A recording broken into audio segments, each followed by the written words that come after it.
episode right now because I screwed up, and that's what happens in life. So I'm here alone for the next 30 minutes. And I've actually had something I've been wanting to do a solo episode on that I haven't done because I didn't really know how to formulate my thoughts on it. But now that I have 30 free minutes, I'm going to talk about this topic in particular, which is body image, and specifically body image with young women. Now, I have a statistic I would like to start off here, which is that one study, according to the now.org, reports that at age 13, 53% of American girls are unhappy with their bodies. Now, I would like to really organically talk about my thoughts on body image, and in particular my body, because I think a lot of people look at my career and entrepreneurship, and most of the time you only see online like the highlight reel, and that's always been something for me I've wanted to combat with pretty much everything that I do, is to talk about the highs and the lows and all of this. And I have noticed that as I have become or experienced a bit more success in my career, that my body image has actually deterred. Now, there's a subscription for Stay Fearless or Die Trying, which I know a lot of you are members of, which is awesome. And there's a young woman actually who is one of the members in the group, and she wants to start something. And I've been helping her kind of with case studies and whatnot, trying to figure out what type of company or project to start that has to do with body image. And so, Lauren, this episode is inspired by you. But for me, I noticed dealing with a lot of body image insecurities around age 16. For me, I went from being really, really thin at a really young age and then having this growth spurt. And then from 16 to about 18, I went from being like 5'2" to 5'9", and you get boobs and hips and all of these things. And in the media, right, no one tells you how to deal with this. And I remember countless times my mom always being really hard on me with my body image, which is so weird because, I love my mom. She's awesome. But I will say that I've noticed a lot of parents in particular have this tendency to almost want to live vicariously through their kids. Now, you see it a lot more with trust fund parents, right? Like, you don't see it in the way that I'm from like middle of nowhere, very average upbringing. But I will say that's something I noticed that now hopefully I can talk to other parents and kids about, is the problem with parents that try and live vicariously through their kids is, number one, you're projecting onto them constantly, and they will always start rebelling against you, which is something I think I've always done. And then second of all, you're also not allowing them to feel like they're in a safe space to talk to you about their body image when you're making them feel like they should look and act a certain way because that's how you wanted to act. And so I will say that I noticed that started with my mom probably around like age 16. I remember there was definitely some incidents as my weight would fluctuate, just as like a lot of young women's bodies do, that I really ended up resenting my mom for it, just with comments that she would make. And looking back, I realized that I think a lot of the body image stuff that I faced has to do with what she would say about my body, and probably a way that was trying to make herself feel better or whatnot. But again, like anytime anyone is projecting anything onto you, it's going to hit the other person in a different way. So going back now to the control thing, because I also talk a lot about, anxiety and depression and all of that, and having struggled with that, I will say, and I don't know if anyone can relate, that the minute I feel like any element of my life is out of control, the only thing I feel like I can control is eating, what I'm eating, or what I'm working out and doing. And for me, I have found that there always has to be this constant balance between this fitness lifestyle and what you're eating, along with making sure that you're doing it in a healthy way. And it wasn't until probably like earlier this year that I realized that I needed to work on that, because the minute that anything's going wrong, the only thing I can start controlling is the eating. Now, I watched an interview the other day with, I think, Melissa Wood, and she was talking about Adderall, which I'm fascinated by because I know so many girls who take Adderall to not eat. I have also tried Adderall. I don't have ADD, so anytime I've taken Adderall has been from a friend or whatnot. And the only time I've ever taken it has been for that reason in particular, which I'm very consciously aware is super unhealthy. But the problem with, number one, Adderall, if you don't have ADD, is you're putting something into your body that is affecting you in ways it shouldn't.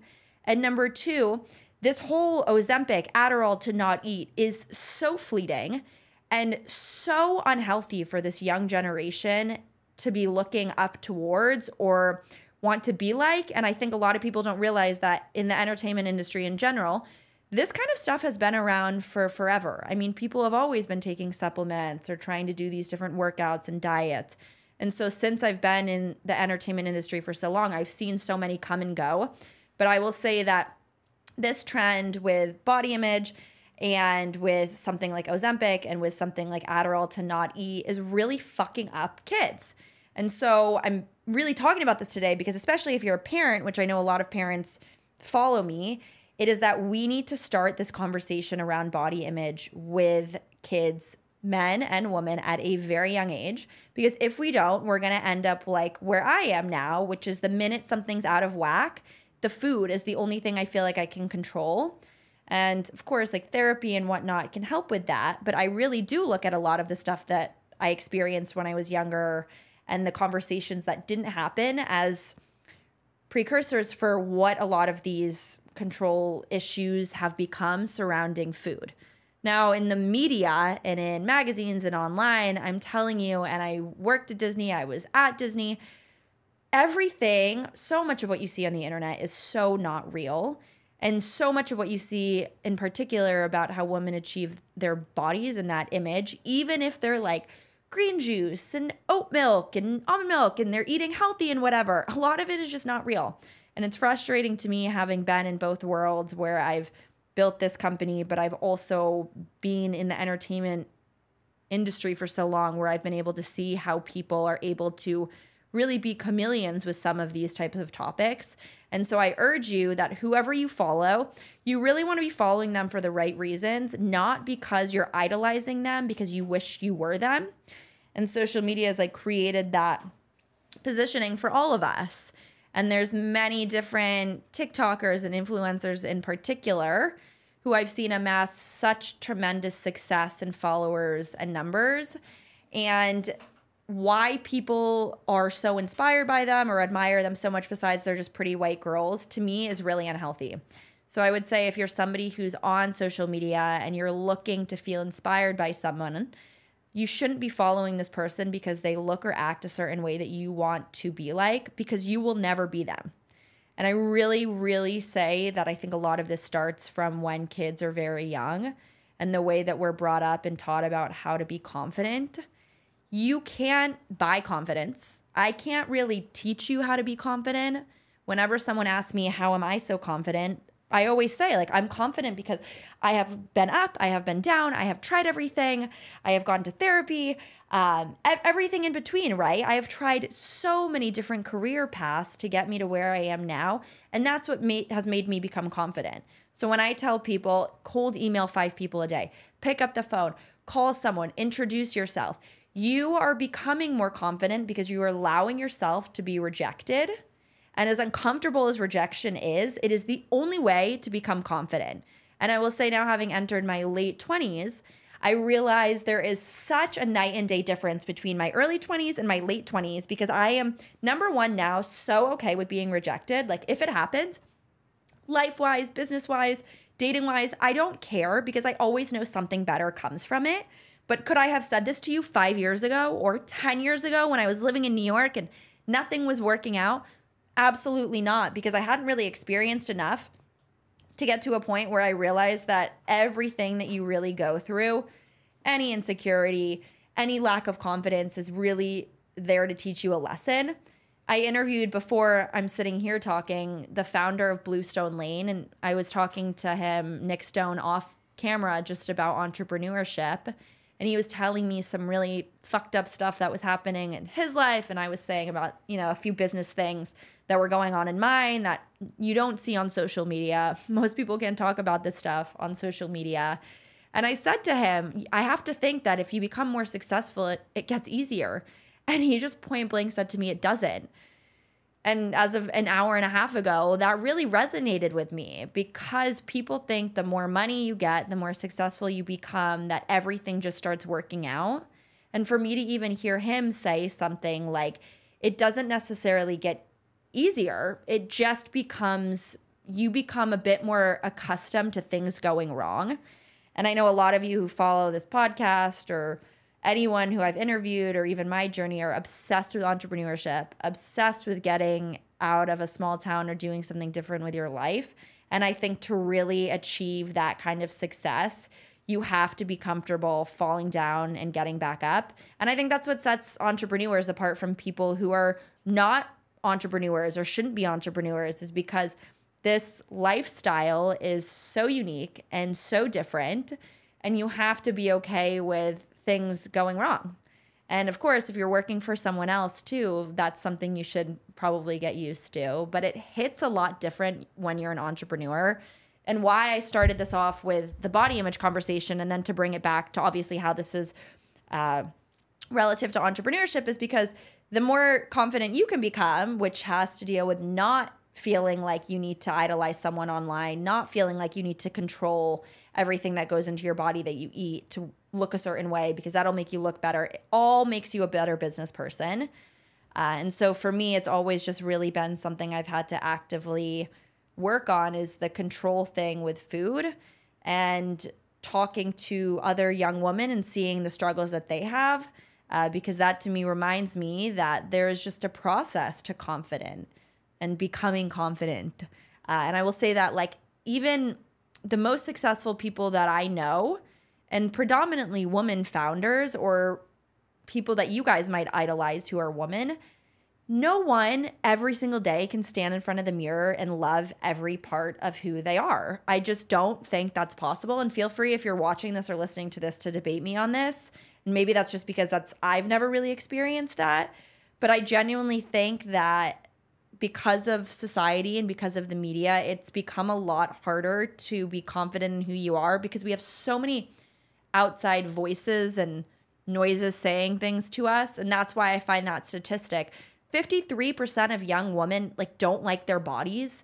I mean, the fact that I can even say I had these body image issues starting when I was 16, before TikTok was even a thing. I mean, if you're 16 right now, or you have a kid who's 16, now that TikTok is a thing, now that you can become famous for doing nothing, how do you even know where to begin? I don't even know. I really actually don't even know where I would tell someone right now who wants to pursue entrepreneurship where to begin. And the only thing I would probably say is you need to just try different things. And the way that you do that is what do you like, right? People definitely overthink what they could be doing or how to get out of a job they hate. Everyone likes something. And if you don't like anything, then I certainly can't help you because everyone likes something. If you like candy, right? I haven't had a Jolly Rancher. I was just saying to the engineer over here, I haven't had a Jolly Rancher in so long, right? But if I loved candy and I was 18 or 19, I would be finding every small business candy company in my town, wherever that is, and reaching out to them, asking for an internship, asking if I could help them with social media, whatever it would be. Maybe you really like cleaning. My friend was staying with me earlier this week and he was like, I washed half your dishes because I was having a lot of stress in work. And that's what I do when I'm stressed out is I clean. I was like, okay, so if he didn't have a job, I would say maybe you should pursue something in that. It's the smallest thing that really can get you out of your comfort zone, make you more confident, but you never know what'll come of that. But to really figure out what you want to do, you have to try things. So I think anything you're thinking about doing, anything that piques your interest, pick up a phone, call someone, introduce yourself, ask if there's an opportunity for you at whatever company that may be, and then go from there. I wish that people overthought things way less because it should be way more simple. That was quite a sentence I just said. But as someone who is a chronic overthinker, I have realized now the minute I'm overthinking something, if you're not going to be thinking about this in a year from now, even a day from now, you have to teach your brain to turn it off. And it's the same with the body image stuff, is if I'm only doing the best I can, right? In any element of my life, my personal life, body image, my family life, you're only doing the best you can. And so you cannot control anything that anyone does. And so if you're someone who finds that whenever you feel a little out of whack, you perhaps start controlling what you're eating or your body image, then you certainly should really realize that The outside stuff and everything that is giving you anxiety, you eating less or working out more is not going to make you feel any better. That control really comes from that inner dialogue you have to have with yourself.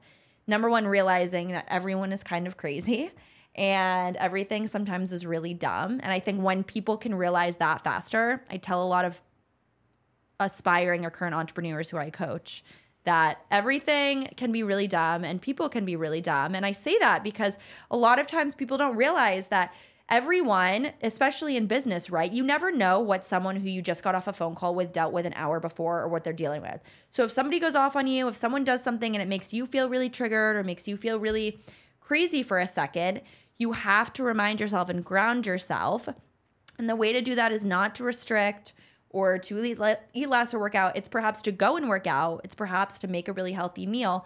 But you cannot control everything else that are these outside noises that are going to make you feel insecure or less confident. Because especially on social media, the more that you scroll, the more that you really follow and idolize someone where it becomes an obsession where you want to be them, is that's when you start becoming jealous. And you probably don't even realize that you're becoming jealous of this person.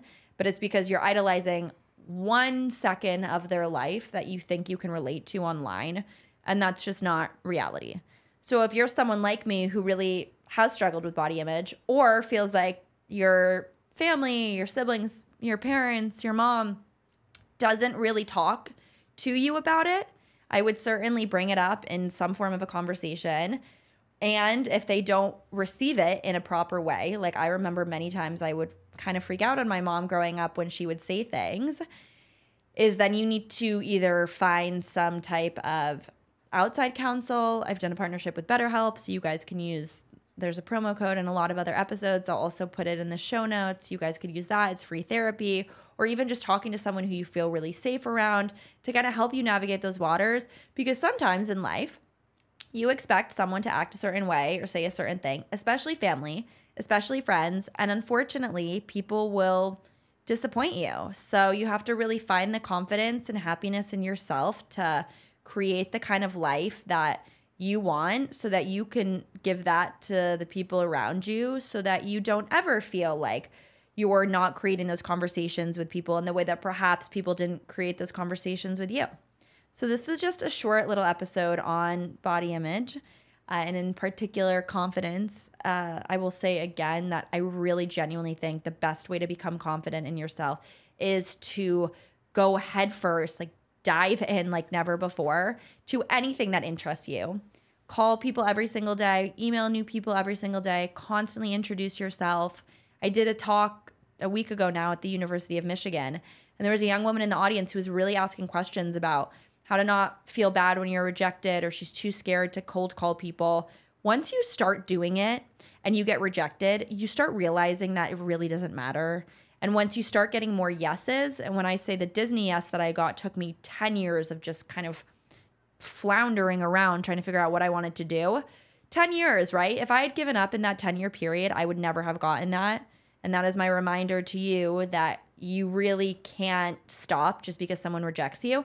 But the more that you can allow yourself, honestly, to be rejected, perhaps the better you'll start to feel, because once those yeses start to come, and the bigger the yes, the better it feels, because you'll remember that the rejection you experienced is not that bad, but you have to keep going until you get that yes. I have to go.